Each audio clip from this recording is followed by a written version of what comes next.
अरे बहू, तुम दोनों को पता है ना कि 2 दिन बाद मकर संक्रांति के त्योहार है। तो अपने अपने बच्चों को भेज दो अपनी तीनों नंदों के यहाँ।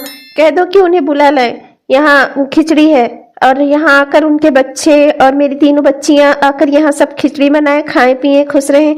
यही सब देखती हूँ ना तो मुझे बहुत खुशी होती है। तो तुम दोनों ऐसा करो, अपने अपने बच्चों को भेज दो, अपने अपने बेटों को।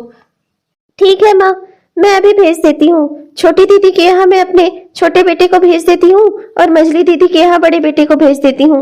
और जो बाकी बची तीसरी वाली दीदी, सबसे बड़ी वाली, तो उनके यहाँ दीदी अपने बेटे को भेज देंगी। ठीक है, मैं चलती हूँ माँ, फिर मैं तैयारी भी कर लेती हूँ। खिचड़ी की कितनी सारी तैयारी भी तो करनी पड़ेगी।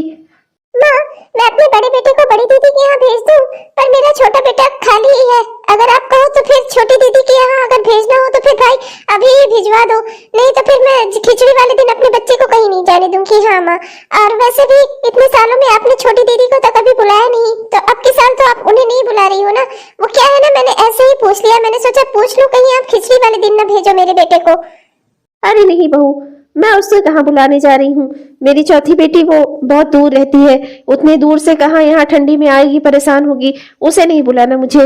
और वैसे भी आएगी फिर तो जानती ही है कि इतने जल्दी वो अपने घर भी नहीं लौट पाएगी। इतना दूर उसका घर है, और पहली बात तो इतना दूर तेरा बेटा जाएगा कैसे? चाहे छोटे वाले को भेज चाहे बड़े वाले को भेज, इतना दूर भेजने की जरूरत ना है कि इतना दूर अपने बेटे को भेज उसे लाने के लिए, फिर जो है उसे बुलाने के लिए, फिर उसके बाद वो यहाँ आएगी, फिर जल्दी जा भी नहीं पाएगी। उसके छोटे छोटे तो बच्चे हैं अभी, फिर यहाँ से जा नहीं पाएगी, फिर कितना दिनों तक यहीं रह जाती है। और वैसे भी इतना दूर जब उसका घर है तो उसे बुलाने की जरूरत ना है। तू परेशान ना हो, उसे नहीं बुलाना है। इतने सालों में मैंने आज तक उसे बुलाया है। अरे तेरी बाकी तीनों नंदे यहीं आसपास रहती हैं, इनको सबको बुलाकर खिचड़ी अपना बना लिया कर। ज्यादा परेशान मत हुआ कर, दूर दूर वाले लोगों को बुलाने की जरूरत ना है। जा अपना काम कर, तू भी जा खिचड़ी उचड़ी देख। और वैसे भी तू जानती ही है कि छोटी बहू को उड़द की दाल और चने की दाल, अरहर की दाल, इन सब में कुछ ज्यादा फर्क नहीं पता है। जा तू अपना देख, सब तैयारी करवा, मुझे तो तुझ पर ही भरोसा है। जा। अरे हाँ बहन, अब जान ही रही हो छोटी बेटी की शादी, सबसे जो छोटी वाली है पिंकी मेरी, उसकी शादी इतना दूर हो गई है। और अब वहां मैं किसको भेजूं ही उससे बुलाने? मानती हूँ मेरे चारों पोते बहुत बड़े बड़े हैं, लेकिन मान लो भेज भी दिया, आ भी गई, तो दिक्कत तो ये होती है ना, फिर यहाँ से वो जाएगी कितने दिनों में?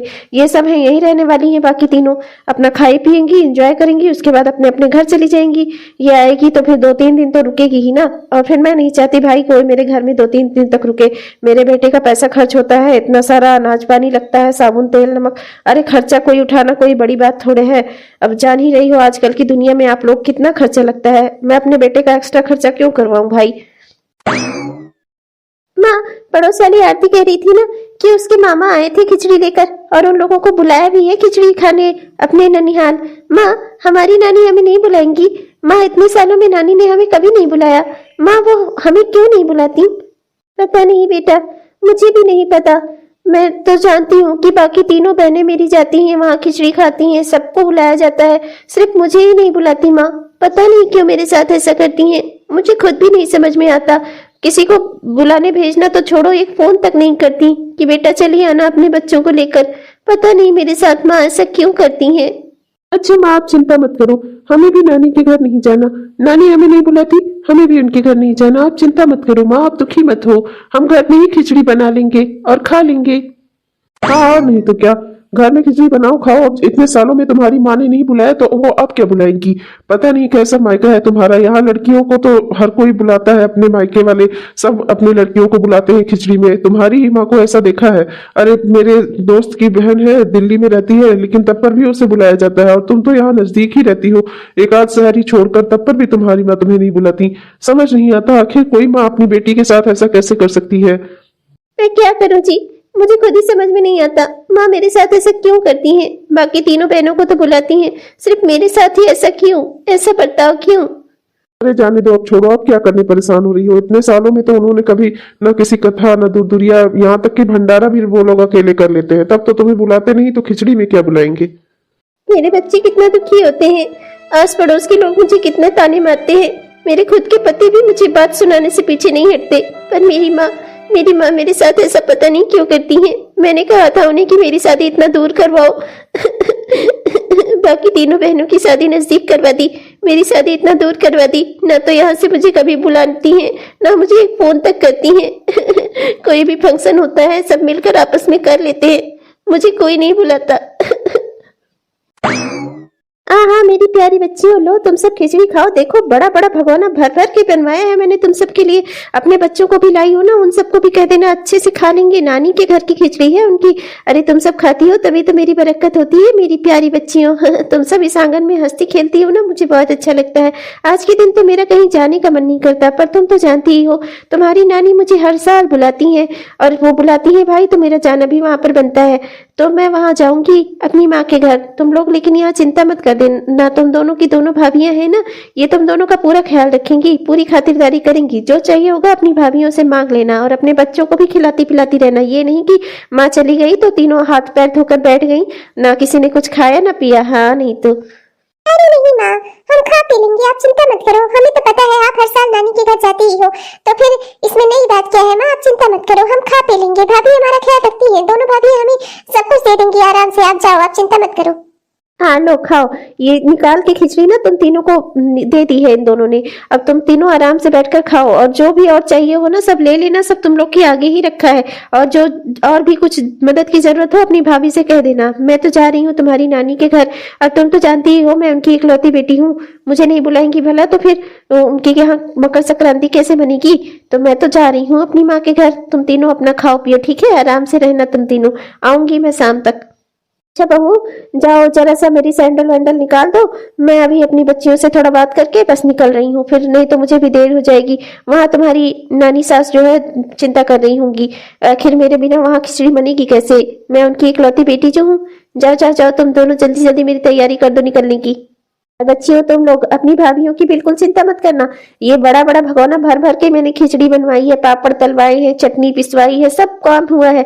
तुम तीनों खूब आराम से बैठकर खाना, एक दूसरे से खूब बातें करना, अपने अपने बच्चों को साथ में खेलने देना, खूब एंजॉय करना। अरे तुम तीनों से ही तो मेरा घर है मेरी प्यारी बेटियां। ठीक है माँ, आप निश्चिंत होकर जाओ, हम तीनों यहाँ आराम से खुशी खुशी रहेंगे, और हम लोग फिर मिलेंगे। अब अभी तो आपको नानी के घर जाना ही है, हमें तो ये बात पता ही है। आप जाओ नानी के घर माँ, हम लोग यहाँ मैनेज कर लेंगे। हम लोग को जो चाहिए होगा भाभी से मांग लेंगे, खाकर भी जाएंगे और लेकर भी जाएंगे, आप चिंता मत करो। मुझे भी ना माँ की बात समझ नहीं आती। माँ हम तीनों को तो हर साल खिचड़ी पर बुलाती है, पर हमारी छोटी बहन को कभी नहीं बुलाती। पिंकी की शादी जब से उन्होंने इतना दूर कर दी ना, उसे कभी नहीं बुलाती। खैर छोड़ो, हमें क्या लेना देना। मैं तो इसी बात से खुश हूँ कि मेरी बेटी को तो बुला लेती हैं उसके ससुराल से। फोन किया था उसने, कह रही थी कि माँ अभी 2-3 घंटे में पहुंच जाऊंगी। मैंने भी कहा जल्दी चली आना, जिससे हम लोग आराम से खिचड़ी खा भी लें और लेकर भी जाएं यहाँ से। माँ जी भी ना बैठ बैठ के बड़ा बड़ा भगोना खिचड़ी बनवाती है हम लोग से। मैं तो थक जाती हूँ इतना काम कर करके। तेरा मायका तो इतना दूर है, तो तुझे तो जाना होता नहीं है, तू तो अपना आराम से, तेरा भाई खिचड़ी ले आता है, बस तेरा काम खत्म हो जाता है। ना तुझे जाना है ना तुझे कोई दिक्कत है, मुझे तो अपने मायके भी जाना होता है, मेरा मायका तो यहीं पर है। इतना सारा खाना बनाती हूँ ना, मैं तो थक जाती हूँ। ये तो अच्छा है कि तू मेरी हेल्प करवा लेती है। अब देखती तो हो, तीनों दीदियाँ आ जाती है, इनके बच्चे भी आ जाते हैं, और वो बड़ी दीदी की जो बड़ी दीदी की बड़ी बेटी है वो तो अपने ससुराल से अपने बच्चों को लेकर चली आती है। पूरा खानदान ही जमा हो जाता है, और सबके सब इतना खाते हैं ऊपर से लेकर भी जाते हैं। माँ जी का डर ना हो ना, तो फिर मैं बताऊं इन सबको, मैं सबको को किसी को ना बुलाऊं। हाँ दीदी, मन तो मेरा भी यही करता है कि किसी को ना बुलाऊं, इतने सारे लोगों को खाना बनाकर खिलाओ, कौन सा किसी को अच्छा लगता है। पर माँ जी की वजह से सब करना पड़ता है। कहती है खेत का अनाज है, तुम लोगों का क्या जा रहा है। मैं कुछ बोलूंगी तो माँ जी को बुरा लग जाएगा। अरे बहू, तुम दोनों यहाँ खड़ी होकर क्या कर रही हो। मेरी सारी तैयारी हो गई क्या, अब मैं निकलूं अपने घर को। हाँ माँ, हाँ, आपकी सारी तैयारी हो गई है। बाहर आपकी सैंडल निकाल कर रख दी है, और आपका पर्स भी रख दिया है। आप आराम से नानी के घर जाओ। गई बूढ़ा, बस यही बात है ना, इनकी वजह से मैं कुछ बोल नहीं पाती। इनके मरते ही ना सब कुछ अलग कर लूंगी मैं। इन तीनों में से एक को भी नहीं बुलाऊंगी, सब आती है केवल ठूस ठूस कर खाती है। मुझे तो किसी का खाना अच्छा नहीं लगता। हाँ दीदी, बुढ़िया की वजह से ही हम सब कुछ झेलते हैं, वरना किसी को भी ना बुलाए। जैसे अपनी छोटी बेटी को नहीं बुलाती ना, वैसे मैं किसी को ना बुलाने दूं। आप तो खुद ही देखती हो, मैं तो सोचती हूँ कभी कभी कि कैसी माँ है ये। अपनी ही छोटी बेटी के साथ इनकी इतनी दुश्मनी है कि उसको बुलाती नहीं है। पहले तो दूर उसकी शादी करवा दी, फिर उसे बुलाती नहीं, कभी एक फोन तक नहीं करती कि बेटा चली आना। गलती से भी इनके मुंह से नहीं निकलता। सोचती है कहीं चली आएगी तो फिर 2-3 दिन जाएगी नहीं, तब क्या होगा। आज खिचड़ी का त्योहार है, सबके बच्चे अपने अपनी नानी के घर गए हैं, मेरे बच्चे अपने घर रहेंगे। आस पड़ोस के लोग इन्हें सुनाते हैं, मुझे बहुत अफसोस होती है, इसीलिए मैं इन्हें लेकर बाजार निकल आई। सोचा थोड़ा बाहर घुमा दूंगी, बच्चों का ध्यान भटक जाएगा। अरे किसका फोन आ रहा है? लगता है मेरी माँ ने फोन किया है, लेकिन आज खिचड़ी के दिन चलो कोई बात नहीं, उन्होंने फोन तो किया बस विश कर देंगी ना तो वो भी मेरे लिए खुशी की बात होगी कि मेरी माँ ने मुझे मकर संक्रांति की बधाइयाँ दी हैं। जल्दी से फोन उठा लेती हूँ हेलो हेलो। अरे हाँ बिटिया पिंकी, मैं बोल रही हूँ तुम्हारी नानी। अरे बिटिया तुम्हारी मम्मी निकली नहीं क्या? अभी बहुत देर हो गई, अभी तक पहुंची नहीं। कहाँ रह गई तुम्हारी मम्मी? कितना बार कहा है कि जल्दी चली आया करो, यहाँ सब बैठे हैं उनके इंतजार में, वो अभी तक दिखी ही नहीं। पता नहीं नानी, मुझे नहीं पता, मैं तो अपने ससुराल में हूँ। आप तो जानती ही हो मुझे कौन सा माँ खिचड़ी पर बुलाती है। मुझे कैसे पता होगा कि वो घर से निकली या नहीं निकली या कब निकली? मैं नहीं जानती नानी।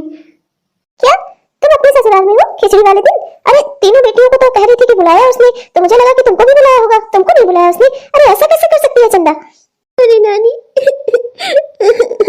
आपसे क्या कहूँ नानी, मुझे किसी भी खिचड़ी किसी भी त्योहार में माँ फोन नहीं करती, ना तो बुलाती है ना ही किसी को भेजती है मुझे बुलाने, ना तो फोन ही करती है यहाँ तक कि कथा भंडारा दुरदुरिया सब काम उनके घर में हो जाता है, मुझे कोई नहीं बुलाता वहां पर आज खिचड़ी में तो 3-4 साल हो गए, कभी भी उन्होंने नहीं बुलाया। जितना बड़ा मेरा पिंटू है ना, इतना साल हो गया उन्होंने मुझे कभी खिचड़ी पर नहीं बुलाया। मेरे बच्चे को पड़ोस वाले ताना मारते हैं, इसीलिए सबको लेकर मैं बाजार निकल आई थी नानी आपका फोन आया, मुझे लगा माँ ने मुझे कम से कम विश करने के लिए फोन किया होगा, लेकिन मेरी नसीब इतनी अच्छी कहाँ है अरे बिटिया जब ऐसी बात है तो तू मेरे घर चली आया कर, अपनी नानी के घर चली आया कर। ना बुलाए तेरी माँ जाने दे उसे, पागल औरत है एकदम से। मैं क्या कहूँ, इसे किसी चीज की तमीज नहीं है। खैर छोड़, तू हो सकता अपनी नानी के घर चली आया कर। ऐसा क्यों करती है? अपने बच्चों को लेकर बाजार निकल जाती है पर नानी के घर नहीं आएगी। अपनी नानी के घर चली आया कर, ये घर भी तेरी माँ के माँ का घर है, तेरा हक है, इस पर अधिकार है। यहाँ भी तेरे अपने लोग रहते हैं, यहाँ चली आया कर। नहीं नानी मैं कहीं नहीं जाऊंगी 1 साल बाद कल खिचड़ी वाले दिन तो माँ ने मुझे नहीं बुलाया, आज क्या सोचकर बुलाया है उन्होंने मुझे? मेरे बिना ही जब मकर संक्रांति इनकी मन गई, इनकी खिचड़ी मन गई, तो फिर आज क्या सोचकर बुलाया है मुझे इन्होंने? चल के देखती हूँ, अच्छे से खबर लूंगी माँ की अपनी मैं। हाँ कल वहाँ सिंदूर बिंदी लगाकर मैं बैठी थी, इतने आराम से तैयार होकर सोच रही थी कि मेरी माँ मुझे बुलाएंगी, मैं तुरंत जाऊंगी, और मेरी माँ ने मुझे फोन तक नहीं कराया। अरे खिचड़ी वाले दिन तक इनका इंतजार करती रही मैं, अपनी तीनों बच्चियों से भी नहीं बता पा रही थी कि इन्होंने मुझे बुलाया ही नहीं, और आज क्या सोचकर इन्होंने मुझे बुलाया है। अभी माँ की खबर लेती हूँ। माँ, ओ माँ, बाहर आना जरा, क्यों बुलाया आज आपने मुझे? अरे बिटिया चंदा, आ गई तू बड़ी जल्दी आ गई।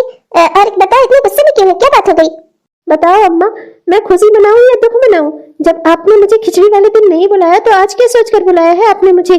क्यों बुलाया आज? जब खिचड़ी वाला दिन आपका बीत ही गया, आपने अकेले अपनी मकर संक्रांति मना ली, तो फिर आज क्यों बुलाया मुझे? रहने देती, छोड़ ही देती। अरे तो इतना नाराज क्यों हो रही है? तूने भी तो किसी को नहीं बुलाया, तू भी तो किसी को छोड़ ही देती है। एक बार मैंने भी तुझे छोड़ ही दिया, तो क्या हो गया इसमें? इतना बड़ी बात क्या हो गई? अरे मैं छोड़ देती हूँ? किसे छोड़ देती हूँ? मैं अपनी तीनों बच्चियों को बुलाती हूँ और सबको बुलाकर साथ में खिचड़ी खिलवाती हूँ। अपनी बहुओं से ढेर सारा बड़ा बड़ा भगोना भरकर खिचड़ी बनवाती हूँ और पापड़ तलवाती हूँ, चटनी पिसवाती हूँ। आप कह रही हो कि मैंने ऐसा किया? अरे पूरी सब्जी तक बनवाती हूँ मैं अपनी बच्चियों के लिए, और आपने अपनी खुद की इकलौती बेटी के साथ ऐसा किया? अच्छा चंदा, तेरी सिर्फ 3 ही बेटियां हैं, चौथी बेटी तेरे अपना खून नहीं है। उसने कहा था तुझसे कि अपनी शादी उसकी शादी तू ले जाकर उतने दूर शहर में करा, उसके बाद उसे कभी न बुला। अरे ऐसा क्यों करती है तू? वो भी तो तेरी बेटी है, उसका हक अधिकार नहीं है? तुझे इतने बुढ़ापे में जरूरत है अपने मायके की, और उसे अभी भी अपने मायके की जरूरत नहीं है। उसके बच्चे छोटे छोटे हैं, वो सब उससे पूछते होंगे, क्या जवाब देती होगी वो? अपने पति को क्या मुंह दिखाती होगी? क्यों करती है तू ऐसा, बता मुझे। माँ, पर मैं क्या करूं? वो उस घर में आ जाएगी, उसकी शादी इतना दूर हुई है, फिर वो जा नहीं पाएगी, कम से कम 2-3 दिन तो रहेगी ही ना हमारे घर में, तो ऐसे कैसे होगा? मेरे बेटे का कितना खर्चा लग जाएगा, आप तो समझ रही हो ना माँ। उसके बच्चे भी अभी छोटे छोटे हैं, मैं नहीं चाहती कि वो उतना दूर शहर से यहाँ आए। मेरी तीनों बेटियां यहीं रहती हैं, खिचड़ी खा खा कर चली जाती हैं अपने घर, अब उसे बुलाऊंगी तो 2-3 दिन रोकना पड़ेगा। देख चंदा, एक बात कहूंगी, बाकी तेरी जैसी मर्जी। बेटियां आती हैं घर में तो घर की बरकत होती है, और फिर तेरा क्या खा लेगी वो 2-3 दिन में? अगर उसके छोटे छोटे बच्चे हैं तो वो अपनी नानी के घर आकर खुशी तो होंगे। अरे तुझे उनको बुलाना चाहिए। कल को ऐसा ना हो कि जब तू इस दुनिया से जाए तो रोने वाली भी केवल ये तेरी 3 बेटियां ही हो। समझ रही है ना मेरी बात? जितने भी बच्चे हो घर के, उनको सबको बुलाना चाहिए हर तीज त्योहार में। और बेटियां तो घर की बरकत होती हैं, जब भी वो घर में कदम रखती है ना, उनके साथ माता लक्ष्मी घर में आती है। और तू ऐसा करती है अपनी खुद की बेटी के साथ। तुझे ऐसा नहीं करना चाहिए चंदा। ठीक है माँ, मुझसे गलती हो गई। मुझे भी एहसास हो रहा है, जब इस बुढ़ापे में इतने साल में आपने मुझे बुलाया नहीं तो मुझे कितना बुरा लगा, तो मेरी बच्ची को कितना बुरा लगता होगा, कितना ताने सुनती होगी वो अपने पति के, अपने ससुराल वालों के और आसपास के पड़ोसियों के। माँ, मैं आपकी से उसे भी बुलाऊंगी। आपने मेरी आंखें खोल दी माँ। माँ सही कह रही हैं, मैंने अपनी खुद की ही बेटी के साथ कितना गलत व्यवहार किया, और वही व्यवहार मैंने अपनी बहुओं को भी सिखा दिया।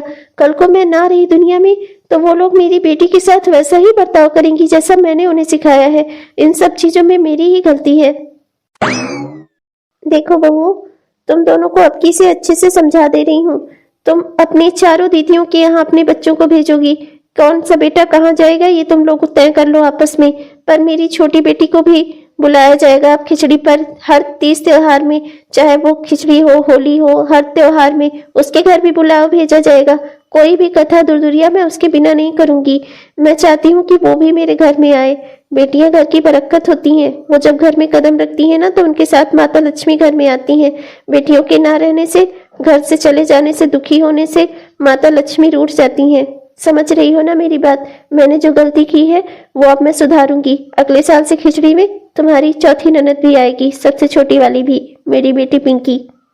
ठीक है माँ, पहले 2 भगोना चढ़ते थे, अब 3 चढ़ जाएंगे। दिक्कत क्या है, बनाने वाले हम 2 हाथ तो है ही। लो आप सुनो, अचानक से अम्मा को अपनी चौथी बेटी के प्रति भी प्रेम उत्पन्न हो गया। अभी तक कहाँ उसे बुलाती नहीं थी, कहाँ जो है हर खिचड़ी, तीज त्योहार, कथा, सब दुर्दुरिया सब में बुलाने को कह रही है। अब उनको इतना दूर से लाएगा कौन? और मान लो आ भी गई तो फिर 2-3 दिन तो यहाँ रुकेंगी ही। मैं तो भाई खर्चे से ही तंग आ गई हूँ। जल्दी अम्मा जाती है इस दुनिया से, मैं तो जल्दी से अपना सब अलग कर लूँ, छुट्टी मिले मुझे ये सब नाते रिश्तेदारी से। अरे दीदी, इतना जल्दी तंग हो गई आप? अम्मा अभी कठोर है, इतनी जल्दी ये इमारत गिरने वाली नहीं है। खैर छोड़िए ये सब, मैं तो जा रही हूँ। ठंड बहुत है और धूप निकली है। जब उधर ठंड आई ना अचानक से, मैं तो अपने कुछ गर्म कपड़े ही नहीं निकाल पाई थी। अब चल रही हूँ, आज कुछ अपने गर्म कपड़े निकाल लेती हूँ। वैसे दीदी आप भी निकाल लीजिएगा, आज धूप हुई है, धूप में डाल देंगे अच्छे से तो बढ़िया हो जाएंगे, पहनने लायक हो जाएंगे। बक्से से निकालो ना, वरना तुरंत कपड़े पहनो तो पहनने लायक नहीं रहते। वैसे दीदी आपके पुराने कपड़े पता नहीं आपको फिट होंगे कि नहीं, मेरे तो भाई मुझे हो जाएंगे। मैं तो वैसी की वैसी ही हूँ, बिल्कुल पतली दुबली। ये भाग्यवान, ये क्या सुबह सुबह तुमने उसमें बक्से में खटर पटर मचाया हुआ है, एकदम से नींद खराब करके रख दी है। अरे कर क्या रही हो तुम, बताओगी मुझे?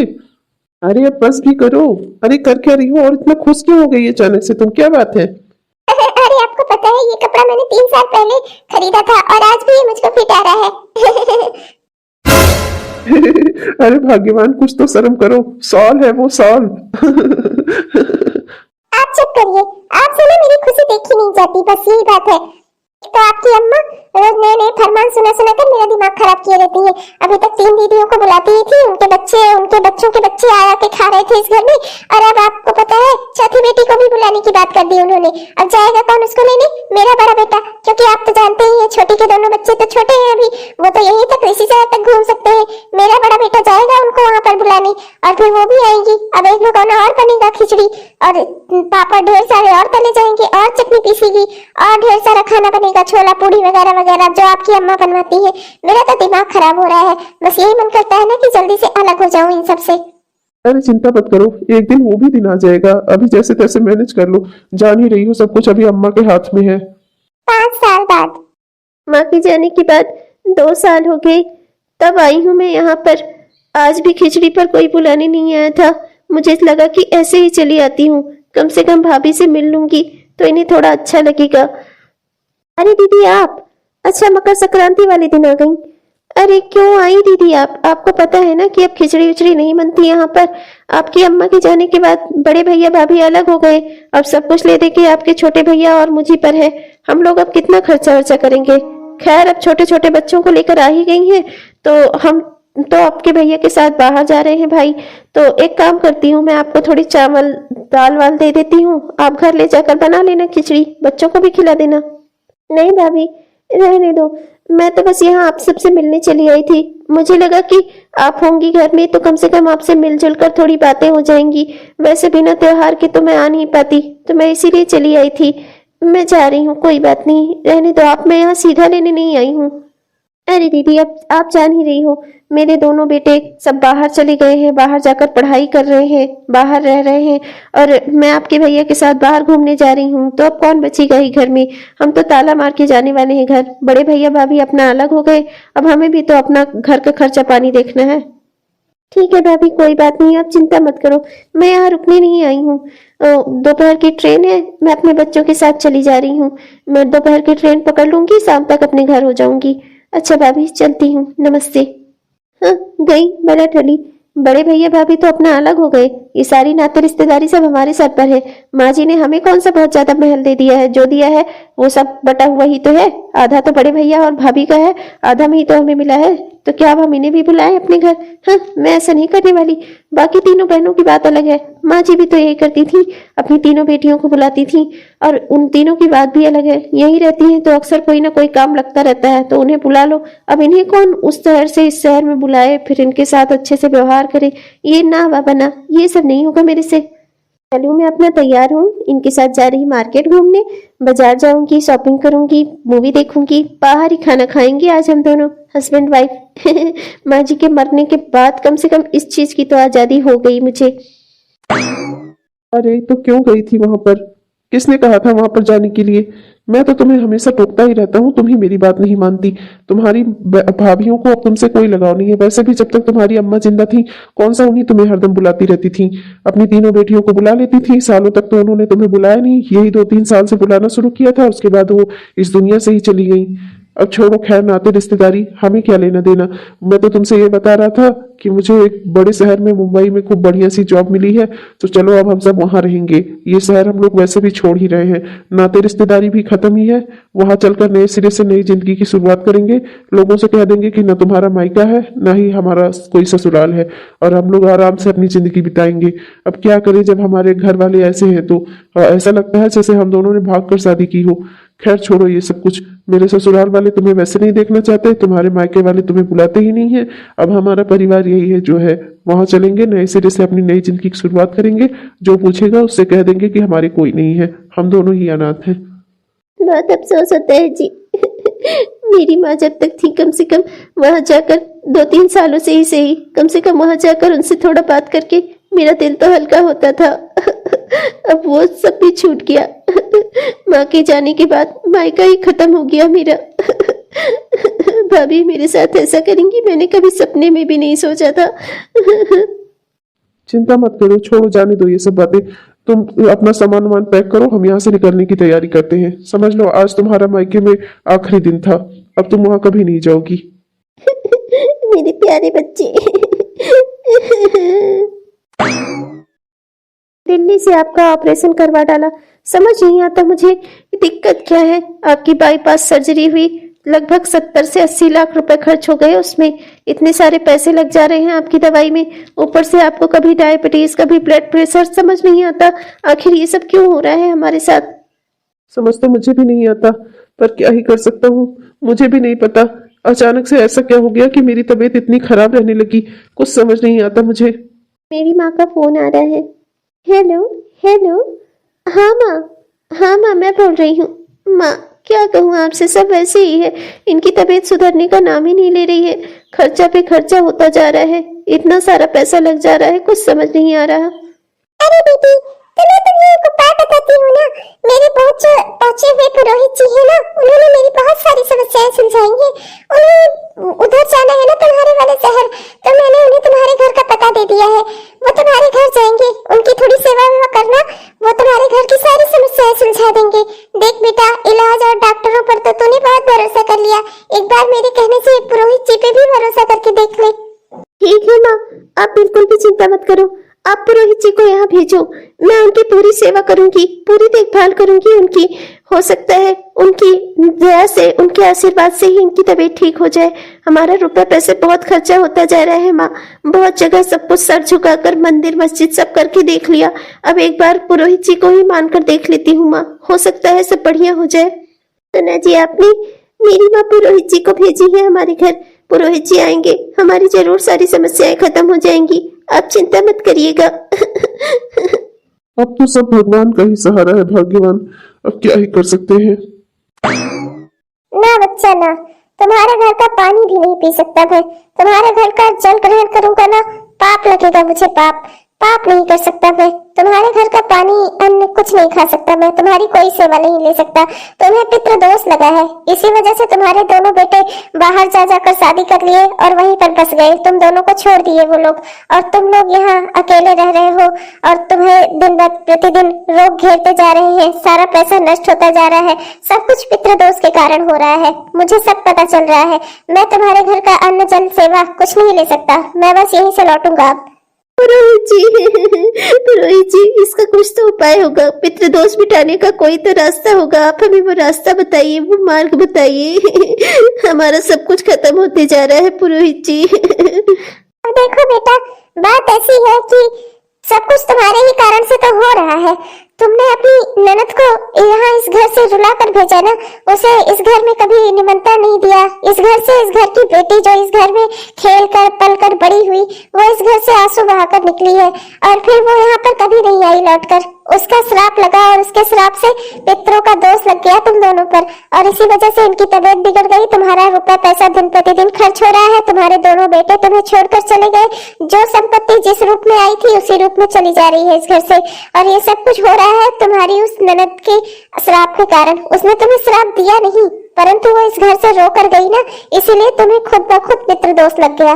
ननद और बेटियां घर की जो होती हैं, वो जब घर पर आती है ना, तो उनके साथ लक्ष्मी आती है, घर में बरकत होती है तब।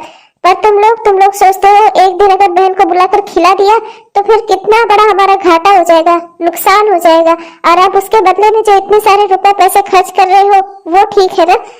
अरे गुरुजी, पुरोहित जी, मुझसे एक बहुत बड़ी गलती हो गई।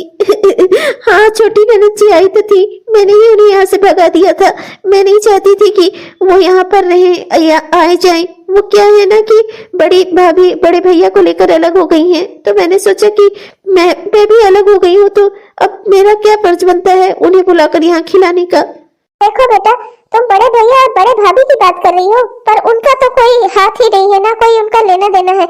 हाँ, गलती उन्होंने भी की है, वो चाहते तो अपने घर बुला सकते थे उसे जब तुम लोगों ने छोड़ दिया था, लेकिन देखो वो तुम सबसे अलग हो गए हैं। लेकिन जिस घर में तुम्हारी सास रहती थी वो घर उन्होंने तुम दोनों को दिया है, अपने सारा पुश्तैनी जेवर सब कुछ जो भी था उनका उन्होंने तुम दोनों को दिया है। तो जब सब कुछ तुम लोग लेकर बैठे हो तो ना तो रिश्तेदारी संभालने क्या पड़ोस वाले जाएंगे?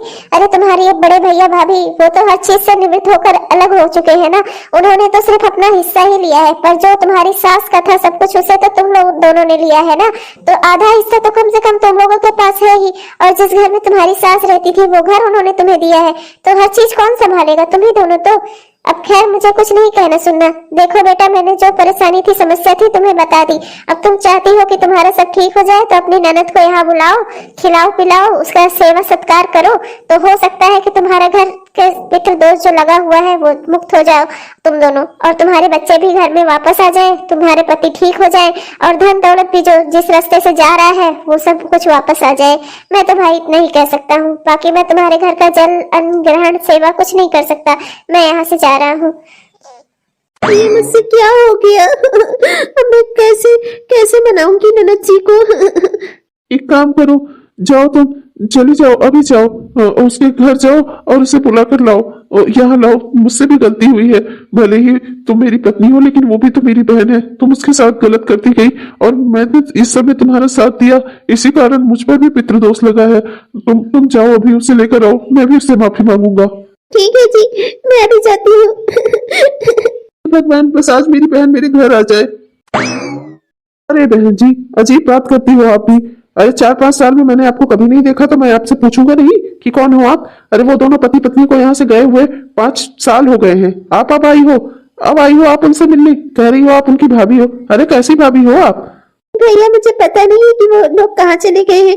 उनका नया एड्रेस हो आपके पास तो दे दीजिए ना, मुझे बहुत जरूरी काम है उनसे, मुझे उनसे मिलना बहुत जरूरी है, प्लीज भैया।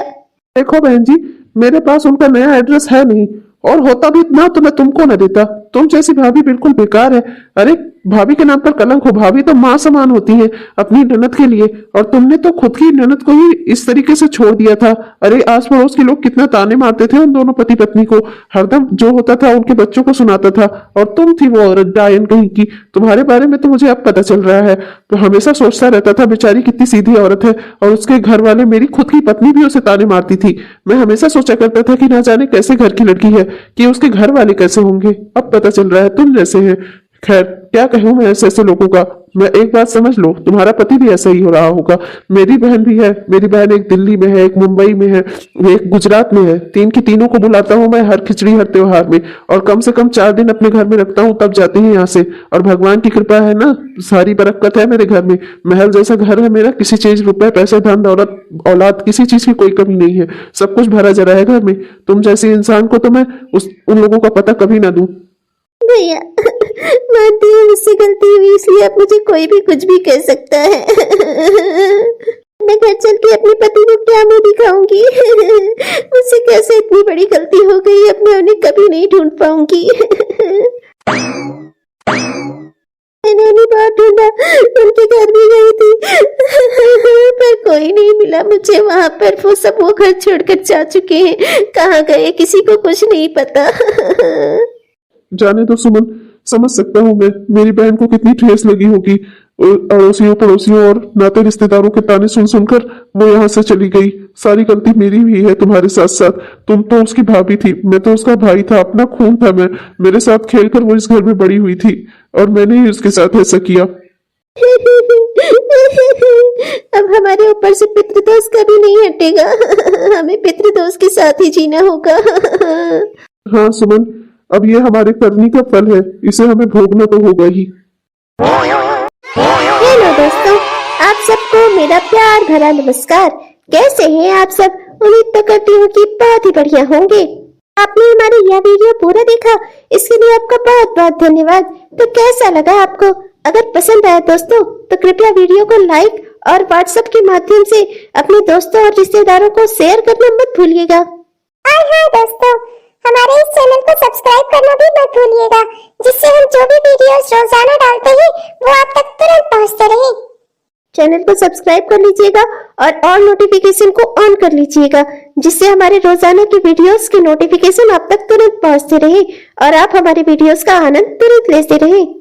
हाँ दोस्तों, हम सब की ओर से आपको और आपके पूरे परिवार को मकर संक्रांति एवं खिचड़ी की ढेर सारी शुभकामनाएं।